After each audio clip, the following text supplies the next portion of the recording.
CBSE class 10 students जब पहला chapter पढ़ने साइंस में जाते हैं तो वो होता है केमिकल रिएक्शंस। और केमिकल रिएक्शंस में जो पहला चैलेंज आता है that is balancing chemical equations.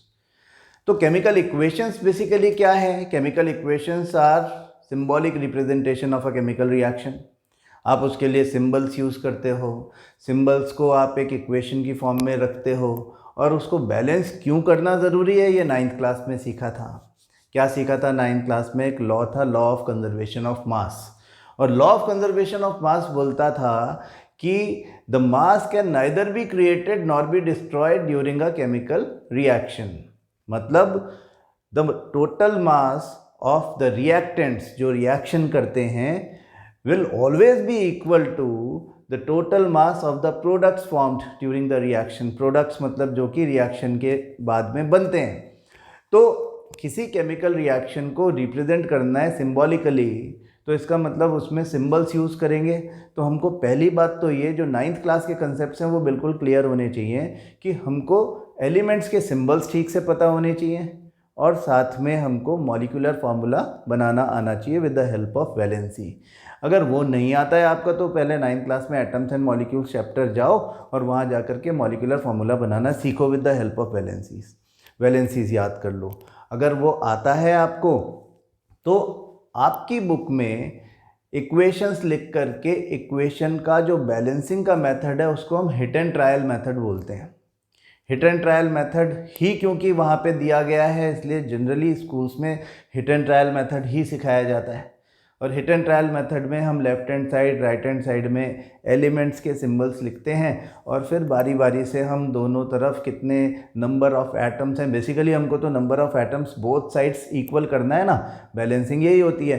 तो वो करते हैं, उनको बारी बारी लिखते हैं, फिर चेंज करते जाते हैं, फिर ultimately we achieve something and after lots of practice हम इतना ईजी हो जाता है कि हमें याद हो जाता है नॉर्मली। लेकिन कुछ लोग हिट एंड ट्रायल मेथड समझ नहीं पाते हैं, कुछ लोगों को हिट एंड ट्रायल मेथड का फंडा ही समझ में नहीं आता है और फिर वो हमेशा कंफ्यूज रहते हैं और वो अंडर कॉन्फिडेंट रहते हैं, थोड़े से डरे हुए रहते हैं। उन्हें लगता है कि हमसे तो नहीं होगा, कुछ और ही दुनिया में लोग होते हैं जिनसे ये होता है, हमसे नहीं होगा। ऐसे सभी लोगों के लिए मैं एक बड़ा ईजी मेथड बता रहा हूँ आपको। बहुत ही आसानी से अगर आपको थोड़ा बहुत मैथमेटिक्स का एक कैलकुलेशन जो है वो आपका ठीक ठाक है, और हालांकि बहुत टफ कैलकुलेशन नहीं है लेकिन बेसिक्स थोड़े से क्लियर होने चाहिए। अगर आप यहाँ पे इसको प्रैक्टिस कर लोगे, आधा घंटा प्रैक्टिस कर लो आपको बिल्कुल कॉन्फिडेंस आ जाएगा। इस हिट एंड ट्रायल मेथड में क्या होता है कि कभी कभी हम लोग कुछ इक्वेशंस में फंस जाते हैं, हमें पता नहीं होता कि अब क्या करें इसमें। लेकिन ये मेथड अगर आप एक बार ठीक से समझ लोगे जैसा मैं आपको बता रहा हूँ तो आपको मज़ा आ जाएगा। आपको लगेगा कि यार ये तो आप कोई भी इक्वेशन आप दे दो हम तो कर लेंगे। ये हर इक्वेशन में बड़े आसानी से सेट हो जाती है, कोई डिफरेंट अल्टरनेटिव मेथड की ज़रूरत नहीं है अगर आपको ये आता है। और ये आपका एग्ज़ाम्स में टाइम बचाता है। वैसे तो मैं किसी भी तरह के शॉर्टकट के ख़िलाफ़ हूँ और मैं अपने बच्चों को बिल्कुल नहीं कहता कि आप शॉर्टकट्स यूज़ करो किसी भी तरह से, लेकिन यहाँ पर थोड़ा सा मामला डिफरेंट है। यहाँ पे मैं चाहता हूँ कि आप अपना टाइम बचाएं, क्योंकि hit and trial method exams में कभी भी पूछा नहीं जाता कि आप इलेबोरेट करो स्टेप्स में। आपको फाइनल इक्वेशन बैलेंस करके लिखनी होती है। हिट एंड ट्रायल मेथड भी अगर आप यूज़ करते हो तो उसको रफ में यूज़ करते हो, इससे भी हम रफ में यूज़ कर सकते हैं। इस मेथड की ख़ास बात यह है कि ये आपका टाइम बचाता है, कभी आपको अटकने नहीं देता और हर इक्वेशन में एक ही तरीके से यूज़ होता है। तो कन्फ्यूज़न का कोई चांस नहीं है। अगर आपने इसको ठीक से सीख लिया तो आप कभी भी इक्वेशंस बैलेंस करने में अटकोगे नहीं। ठीक है, तो मैं यहाँ पे आपको कुछ ये मेथड सिखाऊंगा विद एग्जांपल्स, मैं आपके सामने करते जाऊंगा और आप उस मेथड को प्रैक्टिस करो जितनी भी इक्वेशंस दिखती हैं उन सब में। ठीक है, तो लेट अस स्टार्ट। हम इसको बोलते हैं ABCD मेथड। हाँ, this is method of balancing equation के लिए ये मेथड है, इसको हम कह रहे हैं ABCD मेथड। ABCD मेथड का मतलब क्या हुआ कि कोई इक्वेशन है, समझो मैं सबसे पहले एक बहुत इजी इक्वेशन ले लेता हूँ।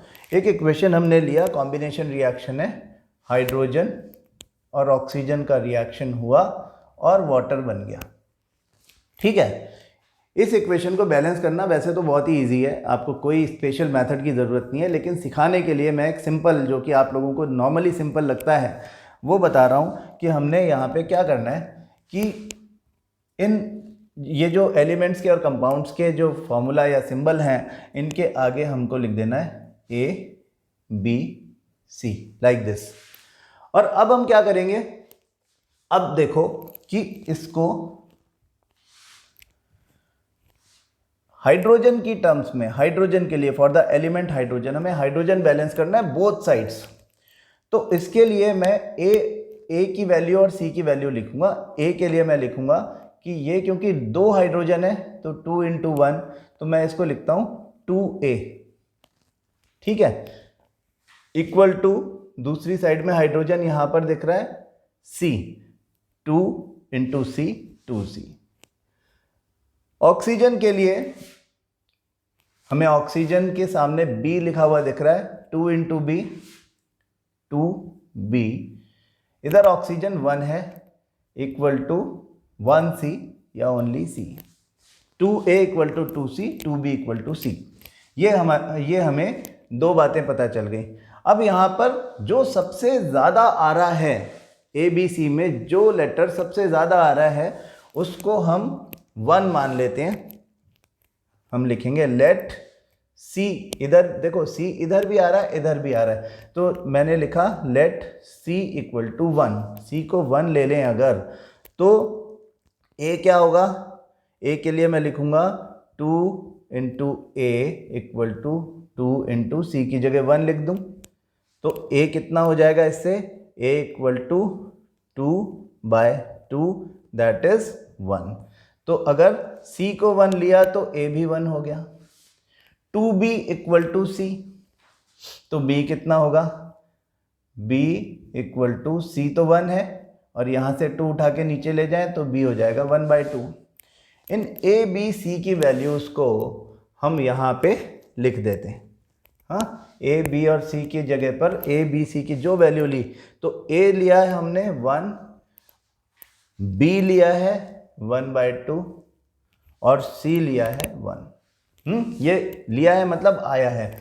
अब डिनोमिनेटर से यहाँ पर 2 हटाना है, तो उसके लिए इस पूरी इक्वेशन को 2 से मल्टीप्लाई कर दो, तो हाइड्रोजन हो गया।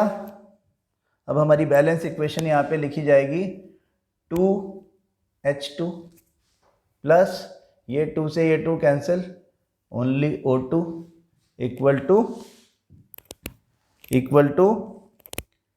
2H2। हाँ देखो, हाइड्रोजन 2 × 2 4 है, इधर भी 2 × 2 4 हाइड्रोजन है, यहाँ पे ऑक्सीजन 2 है, यहाँ पे ऑक्सीजन 2 है।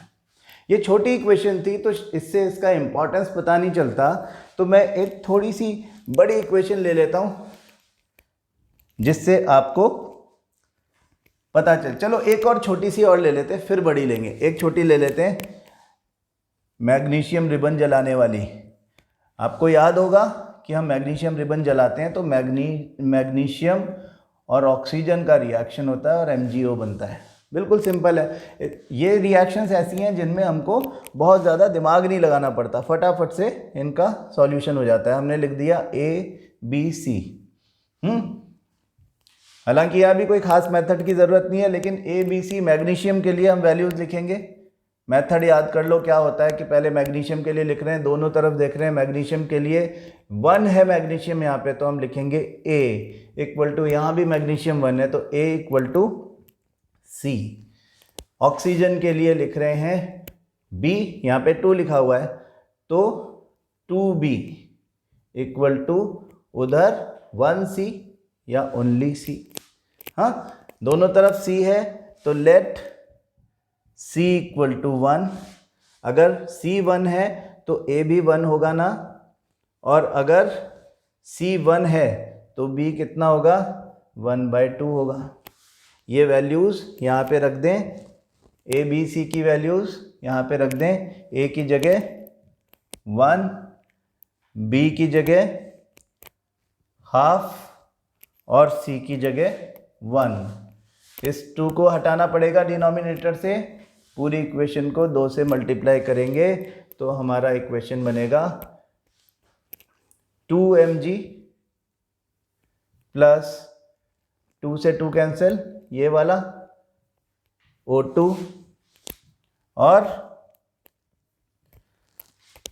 2mgO। बैलेंस हो गया क्या? देखें, मैग्नीशियम यहाँ भी 2 है, यहाँ भी 2 है, ऑक्सीजन यहाँ 2 है, यहाँ 2 है, बैलेंस हो गया। ये इजी इक्वेशंस हैं जिनको हम वैसे भी कर देते हैं। आपको लगता है कि सर आपने ABCD क्या किया, हम तो ऐसे ही बता देते हैं। ठीक है, तो हम ऐसी इक्वेशन ले लेते हैं जहाँ पे आप ऐसे ही नहीं बता पाते। हाँ, उस इक्वेशन को बिफोर डूइंग ABC अगर आपने किसी बुक से नहीं देख ली है, हाँ, ईमानदारी बरतो और अपने आप हिट एंड ट्रायल मेथड से उसको पहले तो बैलेंस करो और फिर ABC मेथड से, ABCD मेथड से बैलेंस करो और देखो किस में कम टाइम लगा। ये जो मेथड हम सीख रहे हैं ये कॉम्प्लिकेटेड इक्वेशंस में काम आता है। हाँ, वहीं पर उसकी यूटिलिटी है। और वैसे आप क्रॉस चेक करने के लिए किसी भी इक्वेशन में, ऐसी किसी भी इक्वेशन में यूज़ कर सकते हो। तो मैं एक इक्वेशन ले लेता हूँ, lead nitrate PbNO3 whole twice. इसका थर्मल डिकम्पोजिशन अगर आपको याद हो तो हम जब लेड नाइट्रेट को डायरेक्ट हीट करते हैं किसी बॉइलिंग ट्यूब में डाल के, तो 3 चीज़ें बनती हैं। एक तो येलो कलर का रेजिड्यू बनता है PbO, प्लस एक रेडिश ब्राउन कलर की गैस बनती है। ये बड़ा इंपॉर्टेंट क्वेश्चन है, वैसे ये question is very important for your board exam. तो lead oxide is PbO, yellow colour का प्रेसिपिटेट रेजिड्यू बनता है और साथ में बनेगा रेडिश ब्राउन कलर का गैस NO2 और एक और गैस साथ में बनती है O2। इसकी आपको ऑब्जर्वेशंस हमेशा याद रखनी चाहिए। हाँ, क्या कि येलो कलर का रेजिड्यू, रेडिश ब्राउन कलर की गैस, और जब एक बर्निंग स्प्लिंटर लेकर के आओगे near the mouth of the test tube तो वो बहुत ज़्यादा चमक के साथ में जलने लगती है। ऑक्सीजन की प्रेजेंस का ये पता चल जाता है अपने को। उसके अलावा जब आप इसे जलाते हो ना, इसको हीट करते हो डायरेक्ट, तो उसमें से चटर पटर का साउंड आने लगता है। हाँ, उसको बोलते हैं क्रैकलिंग साउंड। खैर, वो बाद में बात करेंगे जब डिकम्पोजिशन रिएक्शन किसी और वीडियो में वो बात होगी। फिलहाल मैं ABCD मेथड यूज़ करने जा रहा हूँ इसको बैलेंस करने के लिए। तो जैसे हम पहले कर रहे थे, यहाँ करेंगे A, B, C and D। देखें, लेड के लिए, फॉर लेड 1 लेड है तो मैं लिखूंगा A इक्वल टू, इधर लेड देखो B है, हाँ, A equal to B। Lead दोनों तरफ बराबर बराबर है, A इक्वल टू B आ गया। नाइट्रोजन के लिए, फॉर नाइट्रोजन हम लिख रहे हैं, नाइट्रोजन देखो ब्रैकेट के बाहर होल 2 है, तो ये नाइट्रोजन 2 है, 2 into A, तो हम लिखेंगे 2A इक्वल टू, नाइट्रोजन कहाँ दिख रहा है? यहाँ दिख रहा है, 1 है C, तो 1C is C, 2A equal to C। फिर ऑक्सीजन देखो, फॉर ऑक्सीजन, ये बीच में हम ऐसा कर देते, कंफ्यूजन नहीं होना चाहिए। अंदर 3 है, बाहर 2 है, 3 into 2 6, 6A ऑक्सीजन के लिए लिखेंगे 6A। अब देखें, ऑक्सीजन यहाँ भी है, यहाँ भी है, यहाँ भी है, तो क्या करें? 6A इक्वल टू ऑक्सीजन यहाँ पे कितना? 1, तो 1B या सिंपली B, प्लस ऑक्सीजन यहाँ पे 2 into C, 2, अरे यार 2C, हाँ, ऐसा, प्लस D, 2D। आपको लगेगा थोड़ा कॉम्प्लिकेटेड हो गया, कोई बात नहीं, बिल्कुल इजी हो जाएगा।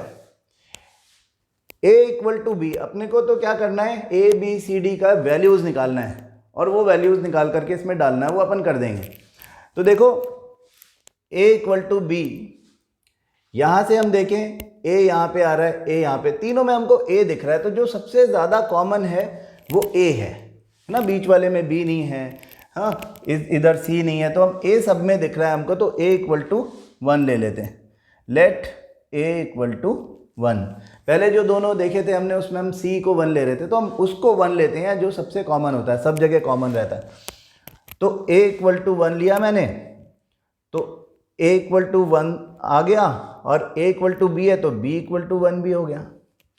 C क्या होगा? देखो, 2 into 1 इक्वल टू C, तो C इज 2, डी क्या होगा, डी निकालना है तो ए बी और सी की वैल्यूज डाल देते हैं अपन यहाँ पे। तो 6 इंटू 1, बी तो 1 है ही, प्लस 2 इंटू सी, 2 आया, 2 इंटू 2 4 हो जाएगा, और 2d, डी हमको पता नहीं है, डी निकाल रहे हैं अपन। तो ये आ गया 6 equal to 1 plus 4 plus 2d। 1 plus 4 is 5, इस 5 को उठा के ये प्लस का 5 यहाँ आएगा तो माइनस हो जाएगा। तो 6 माइनस 5 1 होता है ना, मैं इसको ऐसा लिख सकता हूँ क्या, 2d इक्वल टू 6 माइनस 5, बिल्कुल लिख सकता हूँ, दैट इज 1। तो d का वैल्यू आ गया ना, d इक्वल टू 1/2। तो ये d इक्वल टू 1/2, इसको भी यहाँ ले लेते हैं, ठीक है। ए बी सी डी चारों का वैल्यू आ गया। अब इस ए बी सी डी, ये चारों वैल्यूज यहाँ पे डाल देते हैं। देखो ए बी सी डी, इन चारों की जगह पे मैं इनके वैल्यूज लिख देता हूँ। ए है 1, बी है 1, सी है 2 और डी है 1/2।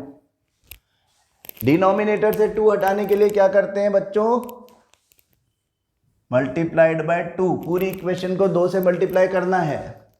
तो इक्वेशन बैलेंस कैसे होगी, इक्वेशन कैसे बैलेंस होगी, यहां पे लिख देता हूं मैं, 2PbNO3 whole twice, again 2 into 1 2PbO plus 2 into 2 4NO2 plus 2 से 2 कैंसिल किया O2। ये आपका बैलेंस इक्वेशन है, आराम से चेक कर लो। इस इक्वेशन, इस तरह से जब आप इक्वेशन बैलेंस करते हो कभी कोई गलती होती ही नहीं है। हाँ, 2 लेड, ऑक्सीजन देखो कितना है, 3 इंटू 2 6 इंटू 2 12, इधर 2 plus 4 into 2 8, 8 plus 2 10 plus 2 12, oxygen 12, oxygen 12, और नाइट्रोजन 2 इंटू 2 4, नाइट्रोजन 4, बिल्कुल बैलेंस है। आपको कभी क्रॉस चेक करने की ज़रूरत नहीं पड़ेगी, मैं आपको बता रहा हूँ। जब आप इस मेथड से ABCD मेथड आप यूज़ करोगे तो आपको क्रॉस चेक करने की भी ज़रूरत नहीं है, वो ठीक ही रहेगा हमेशा। और टाइम आपको कितना लगा वो आप देख लो। अगर आपको लगता है हिट एंड ट्रायल मेथड में आपको टाइम कम लगता है तो वही करो, कोई ज़बरदस्ती नहीं है ABCD करो, लेकिन मुझे लगता है ये अच्छा है। हाँ, और देखो एक रिएक्शन देखते हैं अपन। आपको पता है फोटोसिंथेसिस क्या होता है, फोटोसिंथेसिस में कार्बन डाइऑक्साइड और वाटर का रिएक्शन होता है और ग्लूकोज बनता है C6H12O6, साथ में ऑक्सीजन इवॉल्व होता है। ABCD मेथड आपने यूज़ करना है, वैसे तो आपको वैसे ही याद होगा ये, लेकिन करो। हाँ, तो ABCD मेथड यूज़ करो। अब आप इसको पॉज कर लो और अपने आप से करो। अब आपको सब इक्वेशन जो भी मैं बता रहा हूँ उसको पॉज करना है। तो मैं यहाँ पे कार्बन के लिए वैल्यू लिख रहा हूँ 2A इक्वल टू, कार्बन इधर कितना है 6C है, कार्बन A की जगह है तो मैंने लिखा, सॉरी 2A नहीं है, ये केवल A है। हाँ, it is only A, carbon A की है, 2 नहीं है। तो A इक्वल टू 6C। हाँ, कार्बन इधर 6 है, इधर A की है, तो A equal to 6C carbon के लिए वैल्यू आया। ऑक्सीजन के लिए मैं लिख रहा हूँ। अब ऑक्सीजन की कमाल की बात देखो यहाँ पे कि ऑक्सीजन सब जगह है, 1 2 3 4 सारे कंपाउंड्स दिख रहे हैं हमको जितने भी, और वो ऑक्सीजन एलिमेंट सब में हमको दिख रहा है कि ऑक्सीजन है। तो ऑक्सीजन के लिए यहाँ लिखेंगे 2A, 2 इंटू A प्लस यहाँ पर एक ही ऑक्सीजन है तो मैं 1B या केवल B लिख दूंगा। यहाँ पे 6 ऑक्सीजन है तो 6C, वहाँ पे 2 ऑक्सीजन है तो 2D। हाइड्रोजन के लिए देखें, यहाँ पे हाइड्रोजन 2 है, 2 इंटू B, उधर तो हाइड्रोजन था नहीं फर्स्ट वाले में, तो 2B इक्वल टू, इधर हाइड्रोजन कितना दिखता है 12C, हाँ, 2B12C। अब ए बी सी की वैल्यूज देखें। अब हमको ए कहाँ पे, अब कॉमन क्या दिख रहा है यहाँ पे? कॉमन मेरे को सी दिख रहा है, इधर भी सी है, इधर भी सी है, इधर भी सी है। तो मैं सी को 1 ले लेता हूँ यहाँ पे। Let see is 1। अगर हमने सी को 1 ले लिया तो ए कितना बनेगा? A would be 1/6, sorry, a would be 6 into 1, क्योंकि मैंने सी को 1 ले लिया है तो मैंने यहाँ पे लिख दिया ए इक्वल टू 6। इधर से हमको, क्योंकि सी की वैल्यू 1 है, बी की वैल्यू पहले मिल जाएगी। लास्ट वाली इक्वेशन में देखो 2b इक्वल टू 12c, तो मैं b का वैल्यू क्या लिख दूँ? 2b इक्वल टू 12 इंटू 1, क्योंकि हमने c को 1 लिया है। तो b कितना बनेगा? b का value 12 into 1 divided by 2, that is 6। b का वैल्यू 6 हो गया। d का वैल्यू अब ये वाला इक्वेशन हमको दे देगा। तो 2a की जगह हमने 6 लिया हुआ है यहाँ पे। तो 2 into 6 plus b is 6 equal to c जो हमारा था वो तो 1 था, तो 6 इंटू 1 प्लस 2d है ना। तो ये 12 plus 6 equal to 6 plus 2d। 12 plus 6 is 18, और इस 6 को उधर मैं ले जाऊंगा तो माइनस में हो जाएगा। तो मैं लिख सकता हूं 2d का value, 2d equal to 6 plus 12 18 minus 6 यानी 12। 18 माइनस 6 इज 12, तो d इज 12/2 6। ठीक है, तो d का वैल्यू आ गया 6। ये भी हमने यहां लिख दिया। ए बी सी डी सबका वैल्यू यहां दिख रहा है आपको। ये वैल्यूज आप लिख दो आपके इक्वेशन में ले जाके। ठीक है, तो अपन ए बी सी डी के वैल्यूज लिखते हैं। ए की जगह हम लिखेंगे 6, बी की जगह लिखेंगे 6, सी की जगह लिखेंगे 1 जो लिखने की ज़रूरत भी नहीं है, और डी की जगह लिखेंगे 6 ना। मतलब इसको ना भी लिखो, ये आपका बैलेंस हो गया। अगर आप सी के बजाय ए को भी ले लेते 1 तो भी ये निकल जाता। थोड़ा सा कॉम्प्लिकेटेड हो जाता लेकिन निकलता ज़रूर। क्या देख रहे हो आप कि कोई भी इक्वेशन हो, कितनी भी बड़ी दिखती हो, एक और इक्वेशन लेता हूँ मैं, वो थोड़ी और बड़ी दिखेगी। हाँ, एक बड़ा मज़ेदार इक्वेशन है, उसको बोलते हैं केमिकल वॉल्केनो। किसी दिन दिखाऊंगा मैं आपको। NH4 2Cr2Cr2O7, इसको हम बोलते हैं अमोनियम डाइक्रोमेट। ये एक ऑरेंज कलर का पाउडर होता है, और इसको अपन जब गर्म करते हैं तो थर्मल डिकम्पोजिशन हो जाती है और ग्रीन कलर का एक फाउंटेन निकलता है। हाँ, क्रोमियम ऑक्साइड, बड़ा मज़ा आता है उस रिएक्शन में। तो इसमें क्या होता है, 3 चीज़ें बनती हैं। एक तो बनता है Cr2O3 जिसको हम बोल रहे हैं क्रोमियम ऑक्साइड, दूसरा बनता है नाइट्रोजन, और तीसरा बनता है वाटर। वाटर बनता है वेपर की फॉर्म में, तो निकल जाता है गैसियस फॉर्म में। मतलब ये सॉलिड है, वो दोनों गैसेस है। नाइट्रोजन तो गैस होती है, आपको पता है। खैर, अपने को इससे फ़िलहाल कोई लेना देना नहीं, अपन तो यहाँ पर इसको बैलेंस करने आए हैं, तो बैलेंस कर देंगे अपन इसको। तो इसे बैलेंस करने के लिए ABCD, अब सब बच्चे क्या करेंगे, इस वीडियो को पॉज कर देंगे और अपने आप से करेंगे, फिर चेक करेंगे कि ठीक हो गया कि नहीं हो गया। ABCD यहाँ पे लिखना है। अब मैं नाइट्रोजन के लिए देखूँगा। फॉर नाइट्रोजन 2 नाइट्रोजन है, तो 2A इक्वल टू, इधर नाइट्रोजन यहाँ दिख रहा है मुझे 2A equal to 2C। Nitrogen की बात हो गई। हाइड्रोजन की बात होगी। हाइड्रोजन इज 4 × 2 8, तो मैं लिखूँगा 8A इक्वल टू, इधर हाइड्रोजन कहाँ है, वो रहा, 8A इक्वल टू 2D। हाँ, अब मैं क्रोमियम को देखूँगा। क्रोमियम पता है ना आपको, डी ब्लॉक एलिमेंट है, क्रोमियम मेटल है, 2A इक्वल टू 2B, और बच गया ऑक्सीजन। ऑक्सीजन है 7, तो मैं लिखूँगा 7A इक्वल टू, ऑक्सीजन यहाँ भी है और वहाँ भी है, तो 3B प्लस एक ही है इधर 1D या ओनली D। ठीक है, तो हमको सब जगह A दिख रहा है, A, तो लेट A इक्वल टू 1। हम A को ले लेते हैं 1 और A को 1 ले लेंगे तो B, यहाँ पे हमको C का वैल्यू मिल रहा है, देखो B का वैल्यू यहाँ पे मिल रहा है। अगर आपने A को 1 ले लिया तो 2 into 1 equal to 2B, that is B equal to 2/2 1। C का वैल्यू आपको डायरेक्ट यहीं पे मिल जाएगा।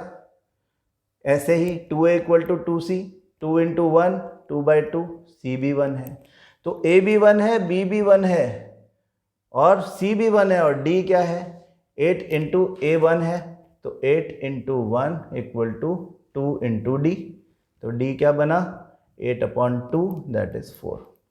तो D आ गया हमारा 4। अब इनको, ये जो वैल्यूज़ आपको मिल गई हैं चारों, इन वैल्यूज़ को, A B C D की वैल्यूज़ को आप डाल दो इस इक्वेशन में। A B C D ये हटाया और यहाँ पे डाल दिया। A की जगह पे लिख दिया 1, B की जगह लिख दिया 1, C की जगह लिख दिया 1 और D की जगह लिख दिया 4। तो अच्छा, 1 1 तो लिखने की ज़रूरत भी नहीं होती है, तो 1 1 हटा दो, ये बैलेंस्ड है, चेक कर लो। इतना आसान है। हाँ, इससे आसान कोई मेथड हो नहीं सकता। आपको बहुत कॉम्प्लिकेटेड दिखता होगा इक्वेशन, लेकिन वो फटाफट हो जाएगा। इससे ज़्यादा शॉर्टकट कोई मेथड नहीं है और इससे ज़्यादा एक्यूरेट कोई मेथड नहीं है। इसमें आपको कुछ अज्यूम नहीं करना है और इसमें बहुत ज़्यादा देर भी नहीं लगेगी अगर आपकी प्रैक्टिस हो गई तो। मैं तो अभी आपको सिखा रहा हूँ इसलिए मुझे टाइम लग रहा है, अगर मैं अपने आप करूँगा तो मैं कट करके बहुत जल्दी कर दूँगा, तो आपका भी ऐसा ही होगा। तो इसको प्रैक्टिस करो। जितनी भी इक्वेशंस आपकी बुक में दिख रही हैं आपको, आपकी बुक में कम से कम 4 ऐसे चैप्टर्स हैं जिसमें आपको केमिकल इक्वेशंस मिल सकती हैं। पहला केमिकल रिएक्शन, फर्स्ट चैप्टर, दूसरा चैप्टर एसिड बेसिस सॉल्ट, तीसरा चैप्टर मेटल्स नॉन मेटल, चौथा कार्बन। चारों में जितनी इक्वेशन दिखती हैं जिन्हें आपको बैलेंस कर सकते हो आप कर डालो with the help of ABCD method, है ना, तो आपको मज़ा आएगा। हाँ, चलो फिर आगे मिलते हैं किसी दूसरे वीडियो में ऐसी कोई मज़ेदार बात के साथ। Thank you so much.